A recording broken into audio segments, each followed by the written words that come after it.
चलिए आज हम सांख्यिकी का तीसरा खंड बहुलक पढ़ते हैं। बहुलक केंद्रीय प्रवृत्ति के मापों में बहुलक जो है अत्यंत महत्वपूर्ण है। बहुलक का अर्थ ही उसके नाम से ही पता चलता है। बहुलक जो अधिक मात्रा में हो, बहुलक जो अधिक मात्रा में हो, तो बहुलक हम जो है अधिक मात्रा में है उसे हम कैसे ज्ञात करते हैं। इसकी तीन पद्धतियां, जब आंकड़े अवर्गीकृत हो, जब आंकड़े अवर्गीकृत हो किंतु सारणीबद्ध हो। किस तरीके से? पहले जब आंकड़े अवर्गीकृत हो, तब किस तरीके से ज्ञात करते हैं। तो देखिए परिभाषा से ही पता चलता है कि ऐसा आंकड़ा जिसकी बारंबारता अधिक हो या जो पदों में अधिक बार आया हो वही बहुलक है। तो चलिए हम एक उदाहरण के द्वारा सीखते हैं। उदाहरण नंबर 1, 3, 5, 6, 9, 3, 4, 6, 6, 3, 6। चलिए अब इसे क्रम से रखते हैं। 3, 5, उसके बाद 6, 1, 2, 3, 4, 6, 6, 6, 6। उसके बाद 3 जो है 2 बार है, 3 हमने 2 बार लिख लिया। चलिए 3 2 बार है, उसके बाद जो है 4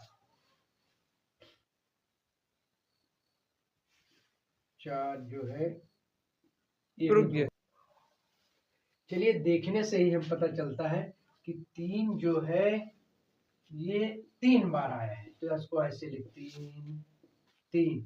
उसके बाद जो है 4 1 बार आया हुआ है, उसके बाद 5 भी 1 बार आया हुआ है। 6 देखिए 1 2 3 4 6।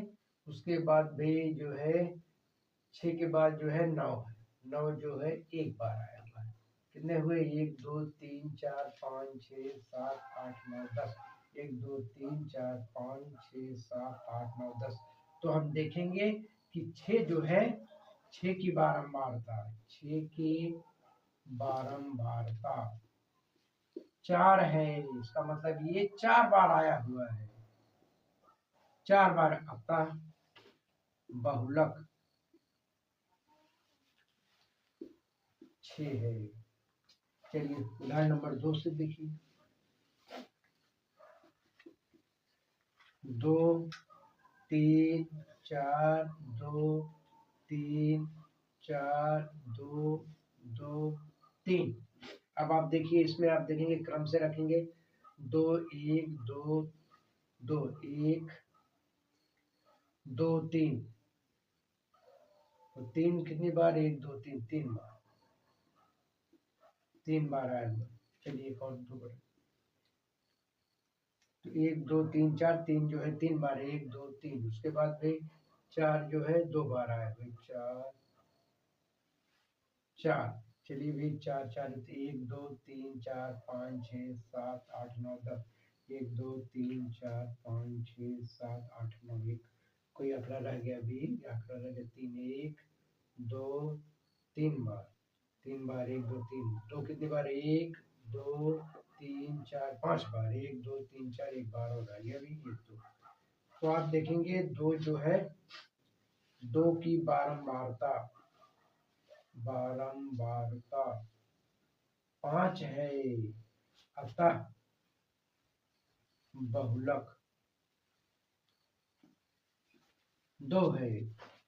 इसी तरीके से तीसरा एग्जांपल देखिए।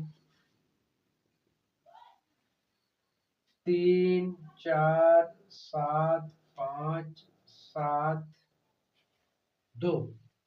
तो आप देखेंगे भी इसे क्रम से रखेंगे। 3 4 5 7 7 और ये 2 को आगे रखेंगे। तो आप देखेंगे 1 2 3 4 5 6, 1 2 3 4 5 6 7 जो है 2 बार आया हुआ है। तो 7 की बारंबारता 2 है। अतः बहुलक 2 है। अब उसके बाद 3 4 5 5 6 6 7 8 9। आप इस उदाहरण में देखेंगे 5 की बारंबारता 2 है।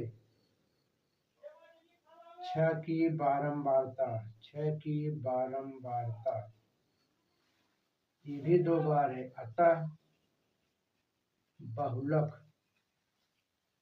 5 व 6 है। इस तरीके से आंकड़ों में जो पद अधिक बार आया वही बहुलक है। तो जब आंकड़े अवर्गीकृत हो तो हम बड़े सामान्य भाषा में जिस पद की बारंबारता अधिक बार है या जो पद अधिक बार आया है वही बहुलक है। इस प्रकार से हम बड़ी आसानी से बहुलक को ज्ञात कर सकते हैं। कब? जब आंकड़े अवर्गीकृत हो। चलिए दूसरी स्थिति में हम ज्ञात करें जब आंकड़े अवर्गीकृत किंतु सारणीबद्ध हो। इसका मतलब आंकड़े जो है सारणी के रूप में लिखे हो और उनकी बारंबारता लिखी हो। जैसे 5 10 15 20 25। तो आप देखेंगे ये पद है यक्स और बारंबारता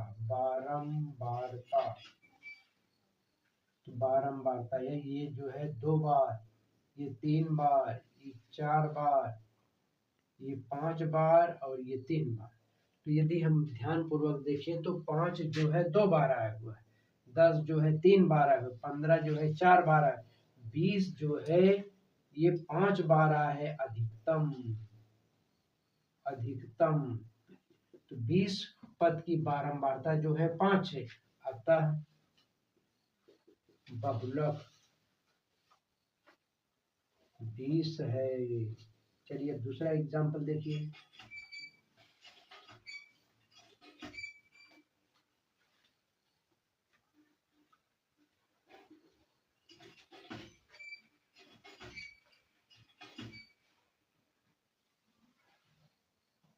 7 10 13 16 19। चलिए भाई ये यक्स हो गया और ये बारंबारता। तो आप देखें ये 3 2 5 6 4 3। तो यदि आप देखेंगे 3 3 बार आया है, 7 2 बार आया है, 10 5 बार आया है, 13 6 बार आया है, 16 4 बार आया है, 19 3 बार। तो यदि हम आप देखते हैं तो 13 की बारंबारता अधिकतम अतः बहुलक 13 है।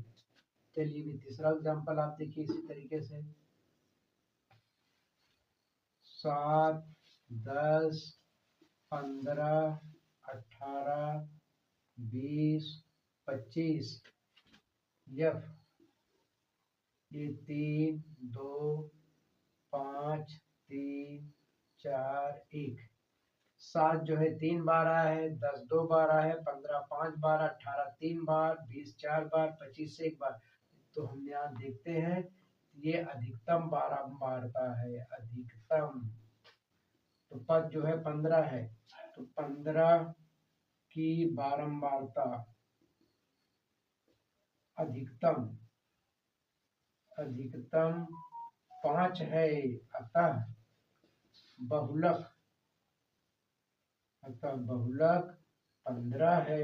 इस प्रकार से जब आंकड़े अवर्गीकृत किंतु सारणीबद्ध हो तो बड़ी आसानी से हम जो है बहुलक ज्ञात कर सकते हैं। दो देखते हैं। वर्ग अंतराल 0 से 10, 10 से 20, 20 से 30, 30 से 40, 40 से 50, 50 से 60, 60 से 70। और उसके बाद बारंबारता जो है ये इसकी 3 है, ये 4 है, ये 5 है, ये 3 है, ये 2 है, फिर 3 है और ये 5 है।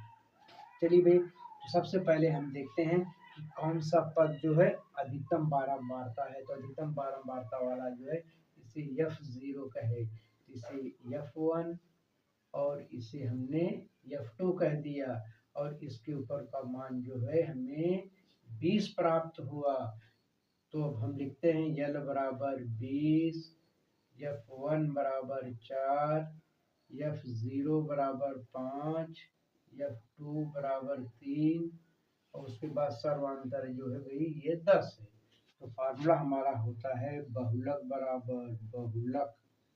तो बहुलक बराबर होगा यल का मान जो है ये 20 है, 20 हमने रख दिया। F1 का मान 4 माइनस 3 इसे हमने रख दिया। फिर उसके बाद भाई हमारा जो फार्मूला दो F1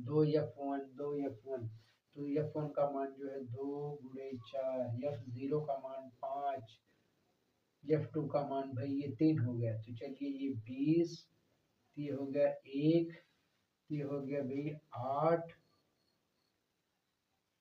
8 हो गया और ये भी हो गया 5 3 8, 5 3 8।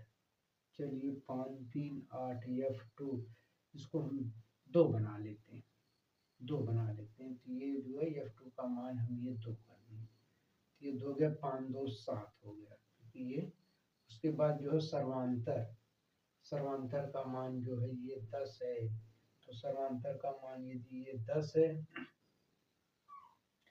तो अब देखेंगे ये हो गया 20, ये उसमें से घटाने पे आया भी 1 गुणे 10, तो ये 20 धन 10, ये हो गया 30। तो बहुलक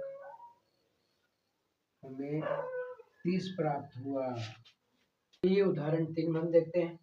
वर्ग अंतराल 0 से 10, 10 से 20, 20 से 30, 30 से 40, 40 से 50, 50 से 60, 60 से 70। इसकी बारंबारता 3 है और इसकी बारंबारता 2 है, इसकी बारंबारता 7, इसकी 3। तो यदि हम देखते हैं तो सबसे अधिक बारंबारता इसकी है, तो F0 तो यल का मान यहाँ पे 20 हो गया। इसे हमने F1 कर दिया और इसे हमने F2 कर दिया। तो लिखते हैं यल बराबर 20, F1 बराबर 2, F0 बराबर 7, F2 बराबर 3 और यश का मान जो है 10 है। तो हमने फार्मूला लिखा बहुलक बराबर बहुलक। तो बहुलक आप देखेंगे यल plus F1 minus F2, F1 minus F2 2 minus 7, उसके बाद भी 2 F1 यानी 2 गुणे 2, उसके बाद F0 7, F3 ये हो गया 3, ये हो गया भाई 10। तो यल का मान हमने कितना रखा भाई 20, ये हो गया 20, ये हो गया भाई घटाने पे 5, ये हो गया 4 और ये हो गया भाई 7 3 10 गुणे 10।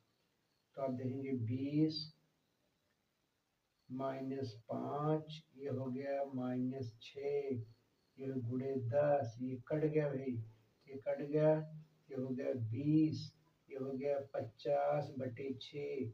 तो यदि आप भाग देंगे तो ये हो गया भाई 20, इसमें भाग दे 6 सत्ते ब्रज 6 9 54, 6 9 6 8 48, 6 8 48 20 हो गया, 6 8 48 20 हो गया, 6 3 18, 6 3 18, ये हो गया 8.3।